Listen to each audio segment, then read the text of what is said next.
What is up, Socceristas, and welcome back to the Big Life podcast, where you're hearing from two 2-0 co-hosts of right now. Both games have happened. First weekend is in the books. Jordyn, tell me all about your first weekend. We came out with a win against Cincinnati for our home opener, and then did it again this Sunday against Bowling Green with a nice 3-1 win on senior night. We will get all into this episode of the podcast. Sometimes college soccer will throw some things at you. The Iowa soccer team got hit by a bunch of that this week. We went down to Florida Gulf Coast for our first game down in Fort Myers, Florida. And naturally, we got hit by some lovely Florida weather. So that meant that our 7 p.m. kickoff, we get to the field to go warm up. And as soon as we step off the bus, we get hit by a lightning delay. How do you adjust from that, man? I mean, frankly, being in the Midwest, shockingly, I haven't had to deal with many lightning delays throughout my entire career. I remember saying, I'm like, if we get this game in tonight, we're winning, because we just had the best mentality through the entire delay. I have videos of my team. I might have to put some in there of us playing like stupid games, of us doing karaoke to pass the time, of how do you like stay mentally engaged enough and ready to go. We kicked off at like 10 o'clock at night, so a 3-hour lightning delay, wrapped up at around 11:45 with a nice win. Crawled into my bed around 1, and at 4 a.m. my alarm went off to catch our flight home. So a bit of a sleep-deprived day for Iowa soccer, but, you know, through that, like, the amount of memories of us sleeping in the North Carolina airport, couple of very delusional things that we thought were absolutely hysterical that looking back are not funny at all, and, you know, got ready for the next game. That's like the cyclical nature of the season. It just keeps going no matter what happens. Sunday, we're ready to play. We're at our home opener against UMKC, ready to go. Fully through warm-ups, like captains are being called, and then all of a sudden our medical staff walks onto the field and said it was too hot for us to play. So we've officially been through 45 minutes of warming up. We're all sweating. We're ready to go. They're like, nope, you're not going to get this game in right now. Game got pushed back till 7:30, so a 6.5-hour delay. We had to basically go home, get a little nap in, like turn off your brain from game mode. We had like a family barbecue planned for after the game that got turned into our pregame meal and then went and played. So it was really chaotic. And first of all, you got to give credit to the UMKC team who agreed to stay an extra night in a hotel, be late for their first day of school in order to get the game in and play at 7:30 when they were supposed to play at 1 and be on the road. It was a good game under the lights, but very unexpected for us. Just typical college soccer, like you said. No matter what it throws at you, it just keeps going. So really impressive to both teams for being able to handle that. Yeah, absolutely. It was a crazy bit of a delay, but you never know what's going to happen in college soccer. So that was, I think, a first dose. And frankly,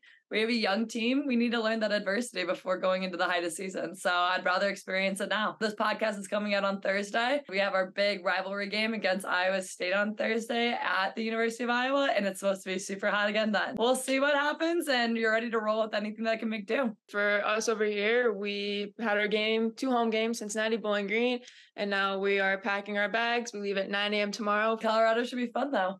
Okay, so speaking of, we clearly hear how our weekends went, but it also was an eventful week in college soccer and in Big Ten soccer. Some big upsets already happened, so there's a couple like games I know that caught my eye that I feel like we need to shout out outside of our conference. You know, there's always big things happening.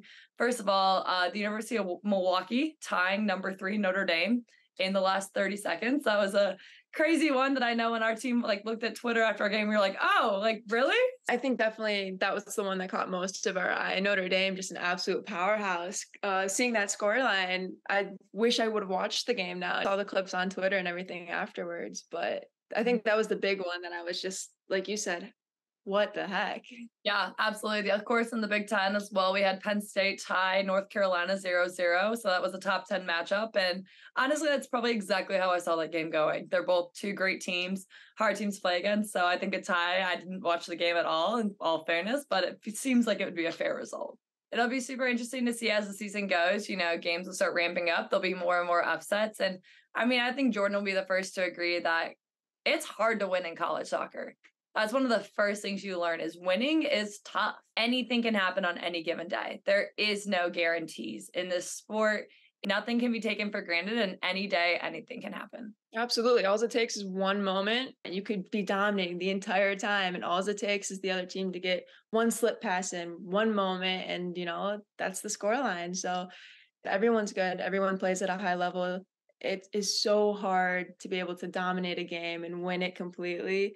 Like you said, you saw Notre Dame and Milwaukee tie, like some crazy score lines, just one phenomenal moment from a team, and that's it. Well, of course, this is the Big Life podcast, so we have to talk about all things Big Ten. And some big stuff happened this week in the Big Ten Conference with the Big Ten preseason standings dropping. So, Jordyn, what are your first thoughts on that? I'm a little butthurt about it, We went undefeated, Big Ten champs, not to brag, but to come in at number 4 beneath some teams that we had pretty, consistent wins against.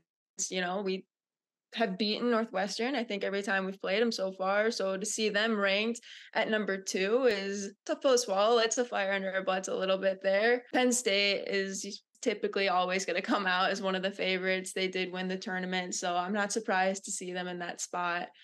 Rutgers, another good team that you're always going to see in the top. Mixed feelings about number 4. It's an amazing preseason ranking. Not too shabby at all, but like to get that maybe a little bit higher as the season goes.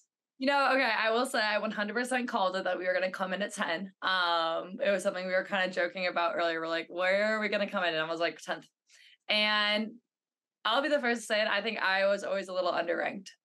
In my opinion, we're a tough team to play against. We didn't perform last year. We know we didn't perform last year. So it's exactly where I saw us coming in. That being said, we got a new team this year and it's only motivation. We saw that 10. Immediately I was in our team group chat saying that this is what people expect out of us and we're about to prove them wrong. For us, it's kind of like it's a chance, it's an opportunity. And frankly, we thrive when we don't have expectations on us a lot of the time. So we saw it, but we're ignoring it and we're going to write our own path and not let other people dictate that for us.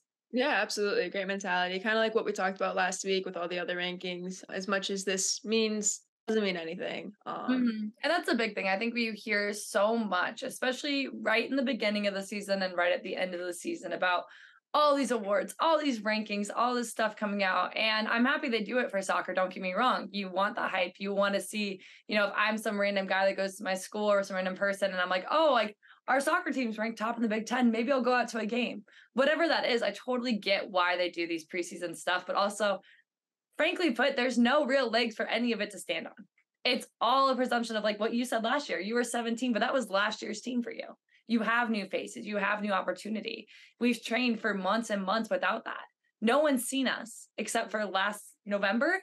So as much of all these recognitions are great, and I see, a hype behind it, and that's awesome to get individuals and teams recognized. There's also not a lot of merit to it. In a lot of situations, I think a lot of people take it in as one ear and out the other. Absolutely. And like we talked about, every team is good when you play them. It's so hard to win. The Big Ten Conference, that margin gets so much smaller, right? Any team can win on any given day, no matter where they stand within this ranking. So everything's up in the air and every team is new coming in from last year. So, I think you put it very, very well. This is last year's rankings, last year's teams, and I'm looking forward to see where this falls when games are actually being played. Absolutely. We talked about preseason rankings, and when you were talking about the game, you mentioned how your captains were called. Congratulations, officially being named captain. I'm sure it's not a surprise to you, but I got to see that post come through. So, round of claps for you. Congratulations. In addition, you got your 4th Big Ten Player to Watch award. Holy crap. Like, that is a major, major accomplishment. Congratulations. But you gotta stop hyping me up. We're supposed to be rivals here. People aren't gonna believe in the whole rivalry if we're just talking about each other like this. We're supposed to fake it for the podcast. I mean, fair enough. This is all fake. It's not a real relationship. Okay. Well, first of all, thank you. Out of those two, I would say my biggest honor is team captain. This is my 2nd year now as team captain of the University of Iowa women's soccer team. And just that recognition within my team that they have that faith in me and that belief in me means so much. And that they see that leadership quality in me means the world to me to be with these girls and play my last season with them. So I wouldn't have it anyway. And yes, this is my 4th time being recognized as a preseason All Big Ten or Big Ten to Watch, which once again is great. And I'm really, really thankful. That being said, I'll be the first to say I've never once gotten a postseason award. So 4 preseason, never postseason. So like we said, this is a guess. It's an expectation. And, it's something to keep chasing and keep climbing for. I love the recognition. Don't get me wrong. I'm not going to say I didn't. But that being said, it was cool. It was for last year. What can I do this year? So I know that's where mentally I'm at. I'm excited about it, but time to prove it on the field. Nonetheless, congratulations. Well, thank you. Talking about all this, also, you just talked about captain. I want to talk about some different things that different programs do. Obviously, Jordyn and I can only speak for Iowa and Michigan State. Those are the two programs we're familiar with. We're around every single day. But every college soccer program has a different unique thing. Everyone has a different style, a different culture, a different belief. One of which is, this year I was named one of 3 captains. I'm the one consecutive captain from last year carrying over to this year.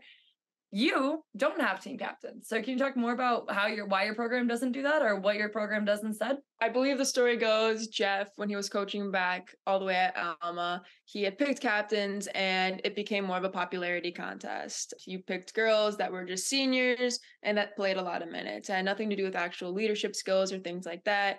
And things kind of went wrong. You weren't picking captains that should be captains because they had leadership qualities. So he got rid of them. I don't think he ever had them at Grand Valley, and I know he hasn't had them ever at Michigan State here. It brings a unique dynamic. Everyone has different roles. You can be a freshman, you can be a transfer, any grade level that comes into this program is expected to hold themselves with the ability to lead, and they have that opportunity now rather than just looking at certain individuals to kind of pave the way. Everyone shares that responsibility and can do it in any given moment. So it's a really, really cool dynamic that we have, especially with the amount of transfers that we bring in and the number of freshmen we have, where they're able to feel comfortable and to be able to have those types of roles where normally they may wait a little bit, or they may not want to step on any toes or things like that. I think by getting rid of that role and position, it allows everyone to lead collectively. That's really cool. Definitely, I can see how that can fit into a program, and how, in certain times we could have benefited from something like that. So, speaking of, you made me sparked a question. Do you guys do a lot of stuff with seniority, like seniors eat first, seniors, freshmen do this, anything like that? How's your program think about that kind of stuff?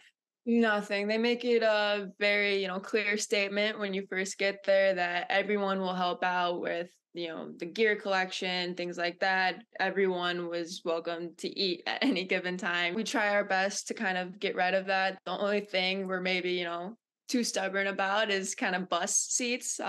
Freshmen still sit in the front, not that it's forced, but it just kind of happens every time that seniors in the back, freshmen in the front. But other than that, there really isn't any type of seniority role. Everyone is just one big team. I 100% agree. And I'm so thankful that we have that at Iowa too. My freshman year, we actually didn't. We did a little bit more of seniority stuff of freshmen are the ones expected to take the gear off the bus, and seniors ate first in line. And I remember, frankly put, as a freshman that had a role on the team that wasn't a starting lineup, I didn't feel equal. And not that I should feel equal to everyone, but I get that people had put a lot of time in the program and that I was new, but I also am working my butt off for this team, and I didn't feel like a full part of it. We're all a team, we're all a family, we're a unit.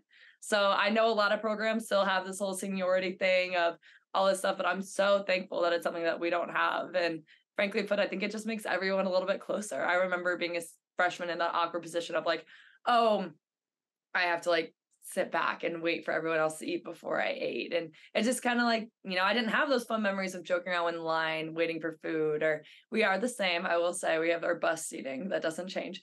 Oldies in the back, freshmen in the front. Like you said, it's just kind of something that happens. But beyond that, it is very, very much, we are one program, we're one unit. And I'm so, so thankful for that. So, as someone who might be younger listening to this podcast, thinking about what they're looking for in a college program, the things I would look for now, I would never know to look for then.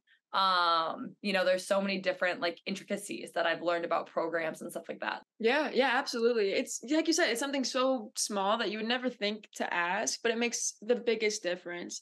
That you got to experience that freshman year.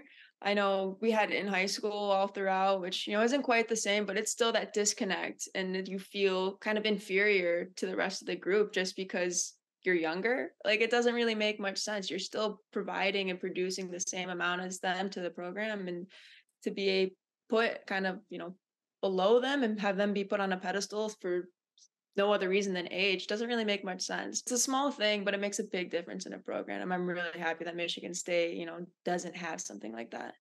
Absolutely. So Jordyn, we've brought up this word a lot, and I feel like it is something that comes out a lot in soccer and college sports in general. It's the idea of a role. And what does that mean? Every player kind of has their own and sometimes can help factor what your role is, but you don't always get a say in what your role. So as a player, as someone who's been through the ringer, what are your kind of thoughts on what role even means to you and your team? It's a really, really good question. I would say that my career has been kind of anything but smooth. It's been a roller coaster for sure, from the moment I've got here, and my role has been constantly changing, and I'm constantly juggling, trying to figure out what it is. When I started this podcast, I didn't want to just give you kind of all the bright sides and recruit you to Michigan State. That's not the reason for this. I wanted to give you guys the reality of what being a college athlete was, good, bad, and ugly. And right now, I'm kind of going through it. As a junior, for the first time in my career, I find myself training before a game because I know I'm not going to get super significant minutes. I had a really, really great role on the team last year. I had 7 goals and 3 assists, 5 of which being in conference, 4 of them being game winners. Like, no small feat. Like, I was a significant player on a team that went undefeated winning the conference. I'm the lead scorer returning to the team. And I only say this because everything was pointing to the fact that, like, I should be a star this year. I was set up for success. And in our first game, I played 9 minutes. Our second game, I played 5.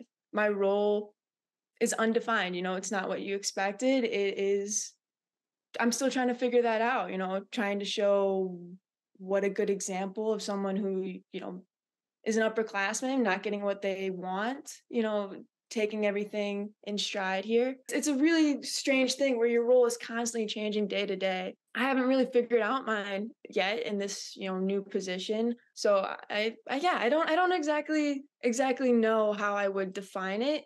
It's just an everyday thing, trying to figure out how you can best support your team with what you got. You can only control yourself. You can only control so much. How can you take what you were given and make it the best scenario you can for not only you personally, but for your team and support them? Yeah, that's first of all, I want to thank you. I feel like we're media trained. Let's be real here. When you're interviewed by someone that you're going to give the best answer of how we're all trained to give the best answer. So you being willing to come on here and say to everyone that you're in an unexpected position is really freaking brave. Honestly, I wasn't going to come on here and ask. That was not what my intention was going to be. But Jordyn, before this podcast said, this is what I want to talk about. And that's amazing because this is real. College soccer is not linear. You can judge college soccer by stats all you want. That doesn't show a picture. And you can judge, a person based on their stats, and that doesn't show who they are as a player or a teammate. As a program, we discuss roles all the time. And how do you bring value to the group? And what is value? There's so many of these questions. And I think the biggest thing, and I think Jordyn just nailed it on the head, is expectation.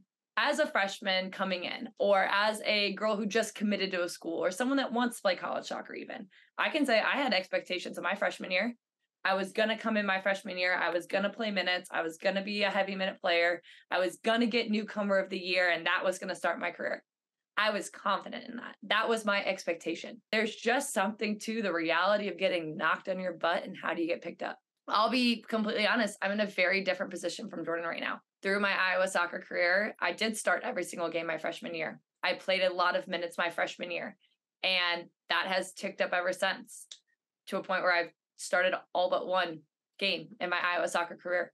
And she, played 14 minutes this weekend. I played 180. I didn't come off the field. That being said, roles still matter. How we adjust those things and expectations still matter. Because guess what? I played all those minutes my freshman year. I still didn't get newcomer of the year, not even for the University of Iowa.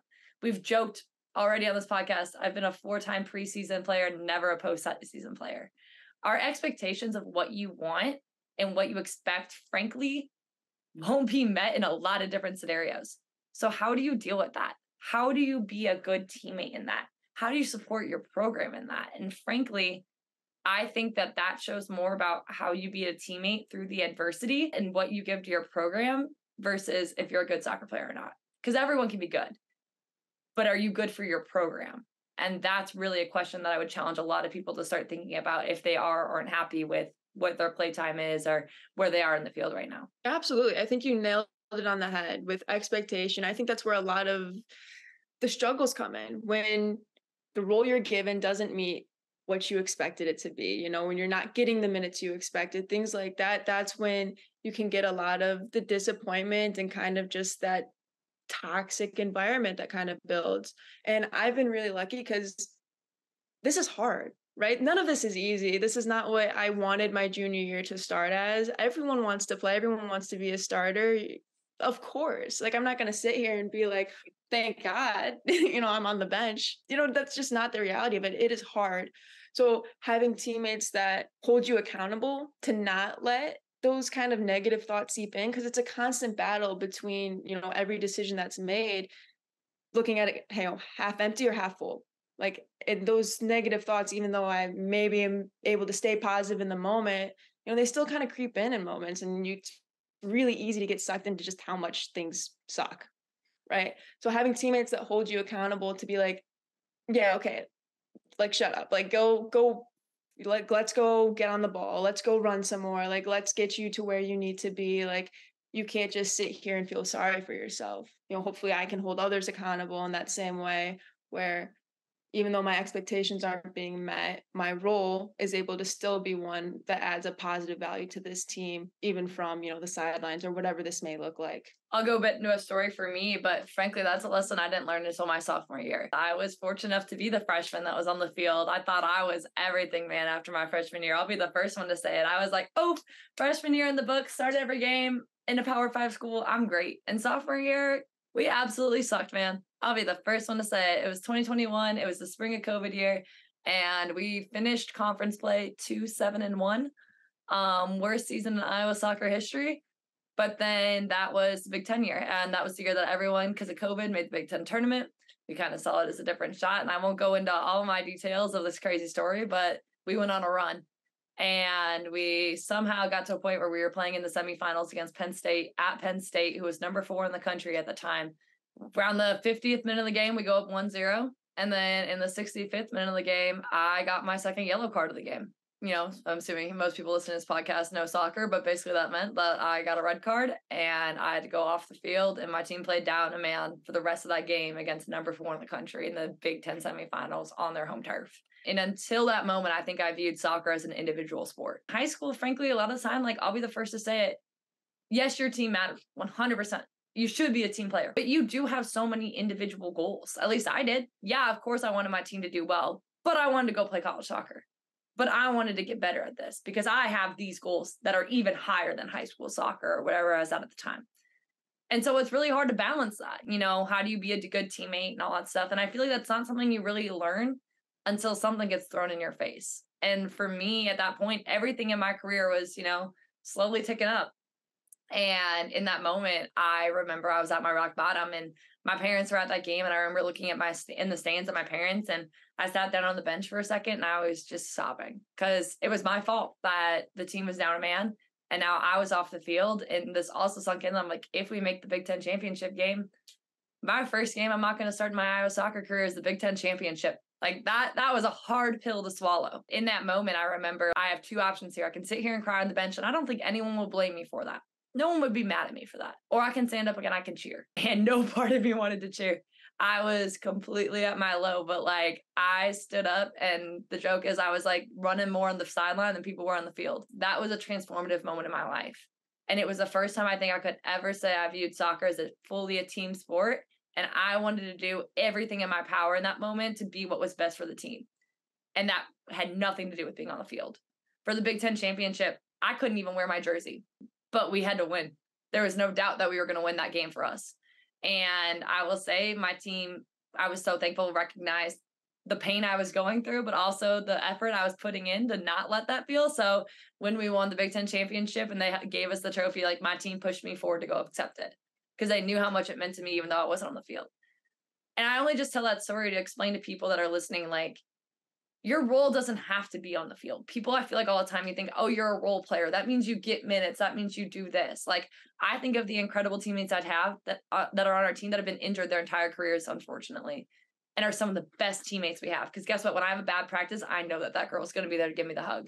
Or that girl's going to tell me, hey, get your stuff together. Like, they know what you need. Being a role player doesn't have to be spending time on the field. It doesn't have to be that. It means being committed to a program and being committed to a team. And roles change. roles can change in seconds. So how do you adjust? How can you adjust to be ready to flip and do both things that your program needs you to do at that time? And like you said, roles change, right? So last year I was similar spot. I didn't have a great preseason, limited minutes. I wasn't sure what to do. And by the end of the year, NCAA tournament, I'm starting and playing all 90 minutes, right? Like it's anything but linear in terms of college soccer. It's always up and down, and staying committed to the program, even when things aren't going well, is when you're going to see kind of that upward trajectory of success, even if it's not in terms of minutes, but in terms of your team dynamic and that feel and that, just overall joy you get from being a part of this program when you're committing something to it, when you're adding value to it, whether or not it's on the field or, off of it. I really hope that Jordyn and I made this podcast to be your soccer older sisters, to be the girls that have been through this, that wish that they had the answers when they were finding their programs, when they were finding out what college soccer was even like. So as someone listening to that, when you're recruiting and going through the phase of, trying to figure out what school might be best for you, look at a program where you would thrive when you're not on the field. That's one of the first questions my parents told me when it came to recruiting and thinking about going to wherever I was going to go. Is, will you be happy if you're not on the field? Are these people that you want to spend your time with? There's so much that you can talk about being on the field for college soccer, and that's all great. And yeah, you want to have the moment, but let me tell you, the first thing that you will forget is the goal that you scored, and you'll remember the locker room after, or those times with your friends, or the silly bus rides. So you want to find a program that you can be committed to through all this, because guess what? Like, I'll be the first to say it. The transfer portal is booming right now. We all know it. Let's call it like it is. There's a lot of people who are throwing their names to the portal because of frustrations here or there. Maybe they just didn't find the program that they wanted to commit to, that they were going to give their all in. I'll be the first to say there was talk of me maybe not taking my fifth year at Iowa. But for me personally, that was never an option because I committed to the University of Iowa in 2016. That was when I gave my verbal commitment to Dave Deani that I was going to be a Hawkeye and I was going to finish my college career as a Hawkeye. Yes, we've had ups and downs. We've won a Big Ten tournament and we finished ninth in the Big Ten. I am a Hawkeye. So finding a program that you are willing to say that to and put that on you, that's pride for me. And I think not a lot of girls are taking a lot of pride in that recruiting process right now. Yeah, I mean, absolutely. That is a great point. Michigan State is, no stranger to the transfer portal. We have a lot of girls come in and, we've had our few go out of the program. It's such an intimate dynamic, I feel like, between you and the school you go to, the coaching staff, the players, the teammates. And hopefully we can give you a little bit more insight into maybe some of the questions you guys can ask or the things you can look for to help navigate that. And hopefully you do find your right fit. And if not, there is no, shame in the transfer portal. If you aren't somewhere where you can give that commitment to, where you can actually feel like you're providing to your program that you feel happy at, then it isn't the right fit for you. And you should, probably go find somewhere where you can have that type of joy and accomplishment. We got lucky enough that we found the right schools right away. Not everybody has that. Yeah, that's a great point, Jordyn. And I definitely don't want to add any shame to the transfer portal by any means. So I was really, really well worded and judging off of me for that. So I appreciate that. It's an interesting dynamic to follow along in college soccer right now. It's something that I think a lot of us have had our eyes on and just kind of like, there's a lot of questions going out about it. So like we said, this is an unfiltered podcast. No one is telling us what to say or how to do it. This is definitely the unscripted version, which I think we're both really proud of sharing. I'm going to ask a very personal question. How are you doing with juggling the fact that your role is changing? How does that feel and what are you relying on for that? It feels different, not even by the day, but like by the hour. To be, lay it all out there, I had a pretty significant injury when I was in Australia to my ankle. Due to both the degree of injury and the circumstances surrounding it, the fact that I was in another country, I was out. I was out for longer than I would have hoped to be out for. I missed a good chunk of the summer. I wasn't actually cleared until the first day of season, so August 2nd when we were training back at Michigan State. My ankle is fully healed now, but now you're dealing with all the repercussions of me not being on the ball, being on the field, game fitness, my touch is off, I'm rusty, things like that. Like I talked about, everything was set up looking at last year. If you're just speculating, just taking that last chunk of last year, I should be starting, I should be a star, I should have everything going for me right now. And it's just not the reality, right? Like I am getting the fewest minutes I ever have in college soccer. I'm training before games now. I'm at, essentially the lowest I have been in my career, just performance wise. It's a really, really tough pill to swallow. I got really lucky with the coaching staff I have. Jeff, through some of last year's trials and tribulations, we've gained a relationship. We're able to have honest conversations about what's going on and what it looks like. So I've been really lucky to have that relationships that kind of helping me get through it. He has to remind me every so often where at practice, whatever it is, like I have a bad touch, that looks like, where you can see me kind of get down on myself, where I'm like, I'm never going to come back. And he'll pull me aside and be like, you're still a big part of this program. Your role has changed, but like I said before, like that doesn't mean I'm not a plus, right? That I'm bringing the team down or anything like that. Like I'm not worthless because, I played a bad ball. And sometimes I do need some reminding of that. I think I am my biggest critic by far. It's really easy to just kind of get down on myself and to fall through a rabbit hole where I'm just like, this sucks. I've had teammates hold me accountable with that, or just, navigate the conversation where like, you're good. Like, it's okay. And I've definitely needed some of that. It's been hard. It's been really, really weird. It's been a weird navigation process where I'm hyping, I'm like, I can do it. I'm going to get back. It's, oh my God, I suck. And then you rewind again. It's just been a roller coaster of that, but trying to remain consistently positive and be able to still be there for my team. I'm only on the field for 5 minutes. So for 85 of it, trying to be the loudest, most cheeriest person I can be, which is way out of my nature, by the way. I am an introvert by heart, but being able to be there and still support my teammates, support the forwards who are going in and getting minutes, being like, what's the scout look like? Like, what are you seeing? Like, hopefully I can give them some ideas on the sideline, trying to find ways where I can still fit in as part of an immediate impact on the team without actually being on the field. So it's been, how do I feel? I don't know. I'm still figuring it out, but I'm looking forward to where hopefully this journey goes. It's the most adversity I've faced thus far, and I'm sure, or I hope that at least, I'll overcome it and you'll see me back on the field again soon. But this is where we're at right now.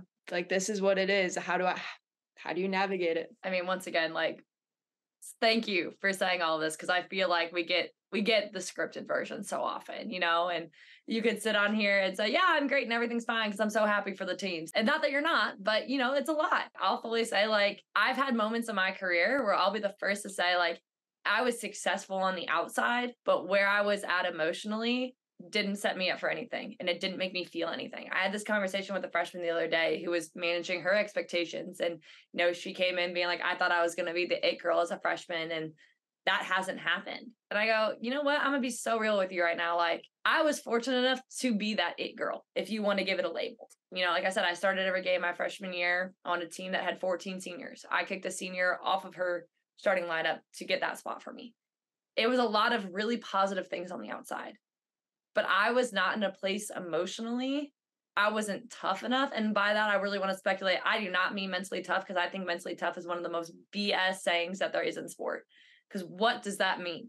I was at a point where I understood mentally tough to be that I had no emotions, that I was stronger than everyone else because I was mentally tough. I couldn't feel anything, and that put me at my lowest low. I was playing a ton of minutes. I was supposed to be this person, but I can tell you, I came home after every single game and I rewatched film and I would just cry. And it's something that as athletes, we do tend to be our hardest critics. We tend to be perfectionists, because guess what?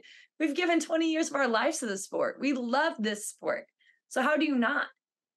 But I really want to just think about the fact that, like, I was telling this freshman, I go, I was at that picturesque point that you feel like you want to be at, but nothing was good enough, because mentally I wasn't there. I didn't, I kept chasing and kept chasing. I couldn't feel the success. I couldn't feel the pride, because I couldn't understand that. So when we're talking about, how we're feeling, like, it's everyone. Like, everyone in college soccer, I can nearly guarantee, has felt this way at some point in their career. And I just want to put that out there, because I don't feel like enough people understand that. Like, I thought I was the only one that felt that way. And I thought, who am I to feel that way? Because I am starting and I am playing. So who do I think I am? That's selfish of me. And I just want everyone to know that those feelings are also valid. They're not going to help you play your best. I'll be the person to say that. And there needs to be a time of, how do we intervene? I'll say it. I went to our sports psychologist and I sat in her office a lot, trying to process everything and trying to figure out what that meant for me. Everyone needs their own outlet, but every feeling that you have is valid. And I feel like that's something that we're not told enough as athletes. Absolutely. I could not have put that better. I love that you brought up the mental toughness piece because that's a really quick answer that everyone loves to give you when things aren't going well. You need to be mentally tough. Like you said, what does that mean? Can you there's no formula for it. It's just a saying people like to throw at you. And you mentioned the sports psychologist. So Michigan State, we have our own personal one that we bring in. You have mandatory meetings with him. You have optional ones if you would like to continue the process, or do additional work with him. We call him Skeets. He's worked with some of the best athletes in the world. So we get really fortunate that we're able to have access to him. And I think he's been really useful too as an outlet to help kind of navigate some of these just negative emotions and to deal with the adversity that this is my personal one that I have shared with you guys that I'm going through. But every single person on that field, like you said, 90-minute players, starters, everyone goes through it at some point.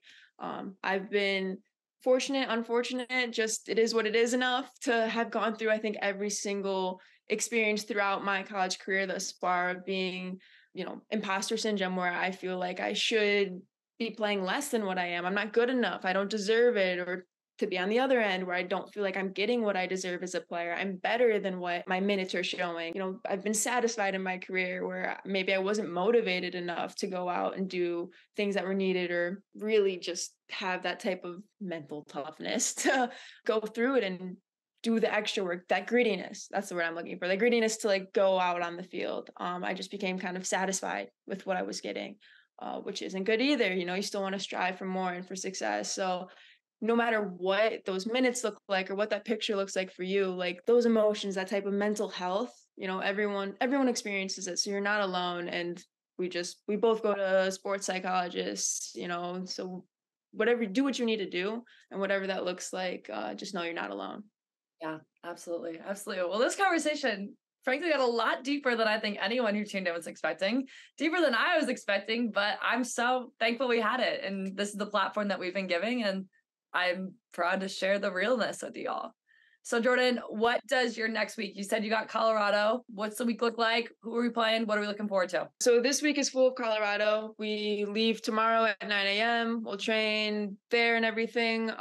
Thursday, Sunday, we have 2 games down there. We'll get back hours before my first class Monday. So then we'll start school in that whole picture as well. But we got a full, what is that, 5 days, 6 days in Colorado. You're however much higher up in the air, you got the elevation to worry about, and then just really, really hot temperatures. So it's going to be interesting. It's going to be a whole new mindset the team's going to have to adapt. We've got some really nice team bonding stuff kind of built in there, where team lunches, I think we go to Jeff's sister's house, I want to say it was, where she'll host us for a nice home cooked meal or whatever that is. So everyone is actually traveling for this first big week-long trip, which is kind of uncommon. Usually you don't bring the whole roster for long trips like this, especially plane rides. So that's really, really exciting. You're going to have all 31 of us away together for a week, where you get to add that whole bonding aspect into this, very real, intense game situations as well.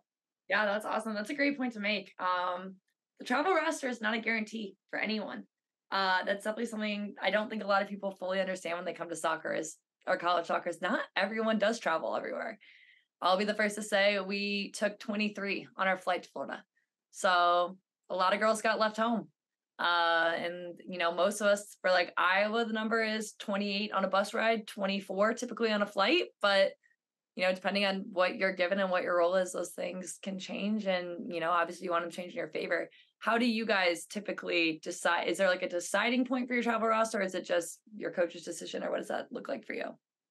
Yeah, it's just coaches. They'll send out kind of an email within a certain amount of time before, where it has your packing list, your itinerary, and the travel roster all put into that kind of email, where it lets you know. Things change game to game depending on what that looks like. I don't know our exact numbers. We take as many as we can depending on budget, type of travel, things of that nature, how long it is, and then they'll go through and coach's decision on who makes and doesn't make that roster.